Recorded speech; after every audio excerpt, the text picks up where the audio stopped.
Fluoride has been long thought to be protective against dental cavities.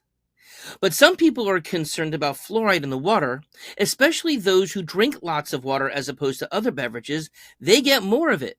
Now there is a new study that shows that maternal urine fluoride levels have been correlated to increased risk of neurodevelopmental orders in their children. Let's talk about it. Hey everybody, it's Dr. David. Hope you're doing well. As a functional medicine and a holistic medical provider, somebody who people often seek out because they're looking for more natural and safe approaches to their lifestyle and to diets and just their living overall, often are asking me about fluoride, and a lot of people are trying to avoid it. Now, of course, as you can imagine, I'm often being asked what to do about this. Now, I first want to give a little background information. So, it's fluoride is naturally found. It's in nature. I believe it's the ninth most abundant element in the Earth's crust. And there have been consensus studies over the years that shows that it reduces tooth decay by about 25%. And it does seem when fluoride is in the water to be especially more protective against for babies and young children who have yet to have their adult teeth to come out. Because when you can brush the adult teeth, obviously with fluoride, you can get some exposure there. But for teeth that are under the gums that are not out yet, there would be no brushing to expose it. So the only way that those teeth would get exposed would be through oral consumption going through the whole body. Now, Harvard actually had done had released a paper a few years ago, saying that because we are one of only 25 of the 175 countries in the world, 195 countries, excuse me, that do fluoridate our water. And what Harvard has pointed out, and from one of their public health papers, is that, yes, we did see reduction in cavities here, but they also found that countries who did not fluoridate the water have been also seeing a lower amount of cavities as well. Maybe people are eating less sugar, brushing their teeth with fluoride toothpaste, or maybe none of the above, but they have been coming down even in non-fluoridated countries. Okay, now the Cochrane Review, which is, I've talked about it before. This is an organization that looks at many studies related to a particular topic and tries to make it into like a mega study where they take all these variables, they match things up in a way to give a much bigger study with many more subjects to give more power to the study. And what they found is that water fluoridation is effective in reducing dental decay among children, but they've also said that there's not any credible studies to show the effectiveness of water fluoridation for preventing cavities in adults. Not a single study met the criteria that said it was positive. Okay, so let's talk more about it. So what are some of the known issues about fluoride? One of them is called fluorosis, and this is very well known. If a person consumes too much fluoride long periods of time, it can cause staining of their teeth, and it can, and especially that's depending on how high of a dose that a person is taking of it. So, and this is true even for the internal ones. As the teeth come out, they keep becoming brown. Now, what they have found is that if the amount of water, of fluoride in the water exceeds more than 2 milligrams per liter, that was the risk factor for fluoridosis.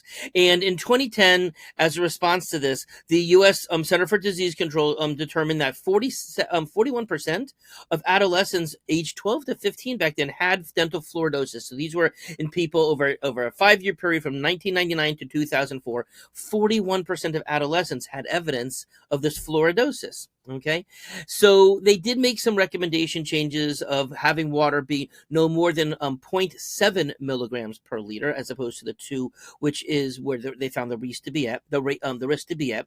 But of course, everybody can check their water supplies, especially if they're getting it from a municipality. They all have to report this. Okay, and so there also are some.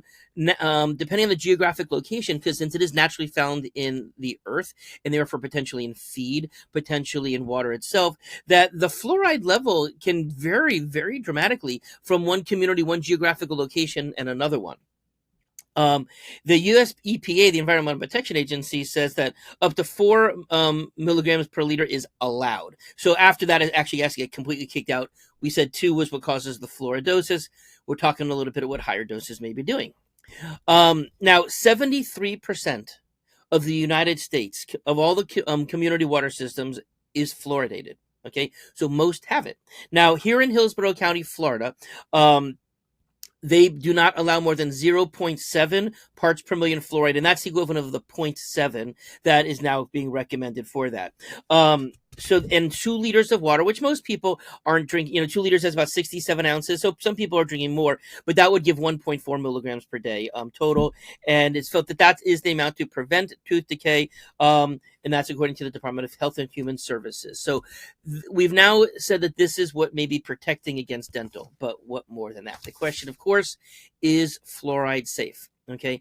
And there have been a lot of studies, and I know that this is one of those things that people have claimed to be conspiracy theories, and they're putting fluoride in the water in order for mind control. And while I don't necessarily believe in that, the information, the research that's coming out is compelling that there may be a problem here.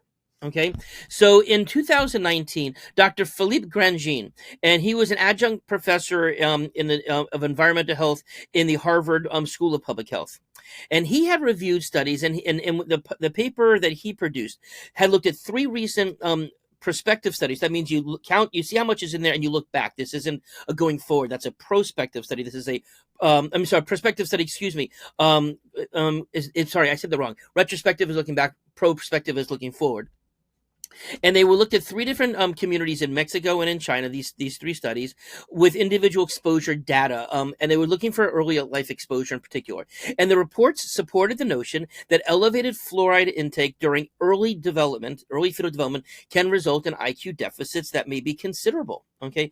And then he went on to say, let me make sure I got this right. Neurotoxicity appears to be dose dependent. Calculations suggest that safe exposures are likely to be low current accepted and recommended fluoride concentrations in water. So again, he's saying really dose dependent thing. And there was a lot of hubbub about this in 5 years ago, but there have been 2 studies from this year from reputable sources that I want to share with you now. So first of all, in 2024, multiple Canadian universities had done this study, and it was called Prenatal Fluoride Exposure, Offspring Visual Acuity, and Autonomic Nervous System Function in 6-month-old infants. Okay, and they found prenatal fluoride exposure was linked to poorer visual acuity. Prenatal fluoride exposure was linked to lower heart rate variability. Now, of course, our heart rates are supposed to go up and down based upon stress, hunger, when we're sleeping, etc. And that is reflective of our autonomic nervous system. We're supposed to have variability, but the fluoride did not show that variability that we're naturally supposed to have. And of course, that can affect, autonomic nervous system. That's that fight or flight reactive to, particular situations, demands, stressors, etc. We're supposed to have that variability. And so the results suggested that the prenatal fluoride exposure may be associated with poor central and peripheral markers of nervous system function. Now, this month, May 2024, in the Journal of the American Association, JAMA, this was actually published from medical schools from Indiana University, University of Florida, and University of Southern California from their medical schools. They looked at 229 maternal child pairs. Okay. And they found that the higher maternal fluoride urine levels double the odds of a child having neurodevelopmental problems. And the authors actually went on to say, there may need to be an established recommendations for limiting fluoride exposure during the prenatal period. You think? Anyway, so that's what's coming out as of right now. So what do you do? Okay. Well, of course, you weigh the risks and the benefits of consuming fluoride. It does protect the teeth, right? At most community water levels, it should not be causing the dental staining, right? But really, a lot more research is going to be needed to figure out, is this really causing neurodevelopmental, behavioral, other nervous system problems? Now in terms of having fluoride in the water, one of the questions that has always been a guiding question for me has been, what does every other mammal do? And of course, mammals may be getting it from natural sources, but they're certainly not fluoridating their water. For that matter, they're not brushing their teeth with fluoride as well. But of course, I have to ask a side question. How many of us eat healthy like most mammals do? right? Are we consumption of juices and sugars and ultra processed foods, which of course other mammals aren't doing that. So in order to fit into the what does every other mammal do, should we need to have a lifestyle and a diet that's similar to that in order to make that comparison. But it's a fair way of for me of running through my head, because I do have patients, of course, who do live very natural, very healthy, all whole food, clean food types of diets, and they may certainly be at a lower risk of having a dental cavity. Now, as I said, most countries have decided that they don't want it in there. As I said, what's that? 1 in 95. So that's about only 1 in 8 countries are actually fluoridating it now. In some communities, though, especially the underserved communities, where people may not get the dentist as often, may not get the type of cleanings or the more aggressive care, you should also acknowledge that in some underserved communities that the benefit may be outweighing the risk, because, of course, dental health and losing teeth is a bad problem as well. But if you live in a water fluoridated community, you can filter it. Reverse osmosis removes it completely. So yeah, and so of course you have to look into it to the systems, but you can purchase water systems that will remove the fluoride completely, and then again it would be a risk to you and your family. Okay, if you do that, you may also want to have a system that remineralizes with a little bit of the calcium and potassium back into it, but because all the minerals end up getting knocked out from that.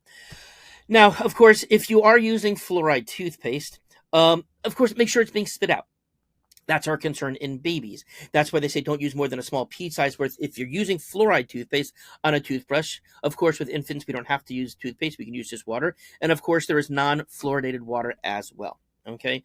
So, I mean non-fluoridated toothpaste as well.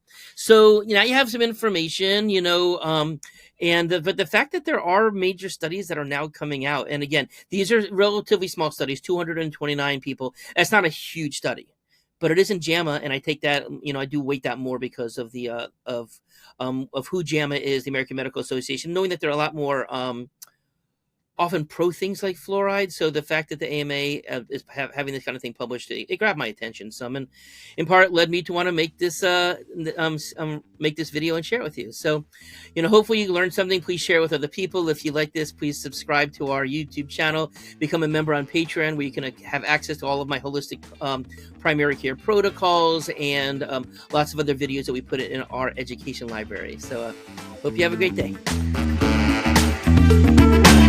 Thank you.